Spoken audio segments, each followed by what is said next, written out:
নম্বর প্রশ্ন, যে ইসলামের ইতিহাস জানার জন্য সবচেয়ে ভালো গ্রন্থ কোনটা?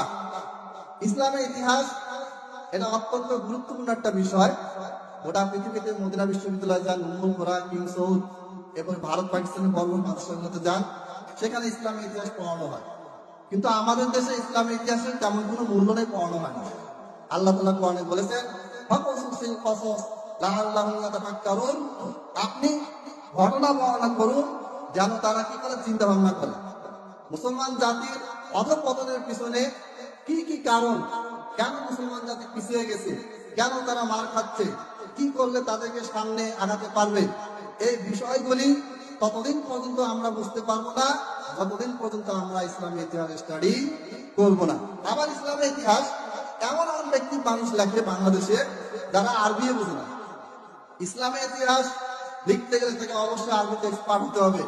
কলেজের একজন অধ্যাপক ইসলামের ইতিহাস লিখছে, উল্টাপাল্টা কথা লিখছে, সাহাবীকে নিয়ে উল্টাপাল্টা কথা লিখছে, বড় বড় খলিফাকে নিয়ে উল্টাপাল্টা কথা লিখছে। এই ইতিহাস বইটা কলেজে পড়ানো হয়। নাম্বার ফোন দিলাম, ফোন দিয়ে বললাম যে আপনি ওই স্যার নাকি জি, তা আপনি যেগুলো লিখছেন এগুলো আসলে ফালতু কথা। আমি বিভিন্ন বই থেকে, উনি বিভিন্ন বাংলা বই, ইংরেজি বই থেকে বইটা লিখছে। পিকে হিট্টির নাম বলছে। এই পিকে হিট্টি সে একটা বদমাশ শয়তান। এই ইসলামের নামে মুসলমানদের বিরুদ্ধে আরবদের ইতিহাস লিখছে, মুসলমানদের ইতিহাসকে বিকৃত করে লিখছে। উইলিয়াম মুরের কথা বলছে। উইলিয়াম মুর তাদের ইংরেজি লেখা বইগুলো পড়ছে, তারা আরবি জানতো, তারা কি করছে, ইংলিশে নবী সিরাত লিখছে, সেখানে নবীর নামে উল্টাপাল্টা অনেক কথা লিখছে। ওই বইগুলি পড়ে কলেজের এই অধ্যাপক ইসলামের ইতিহাস লিখছে। ইসলামের ইতিহাস পড়বেন কার থেকে? ইবনে কাসির রাহিমাহুল্লাহ থেকে। ইমাম ইবনে কাসির রাহিমাহুল্লাহ ইসলামের ইতিহাসের উপরে 14 খণ্ডের বই লিখেছেন। বইয়ের নাম আল বিদায়া ওয়ান নিহায়া।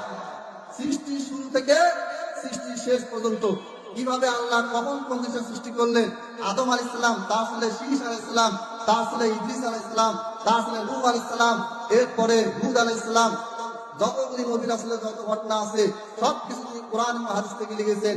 এই রকম ইসলামের ইতিহাসের বড় পণ্ডিত তারা ইসলামের ইতিহাস লিখে গিয়েছেন।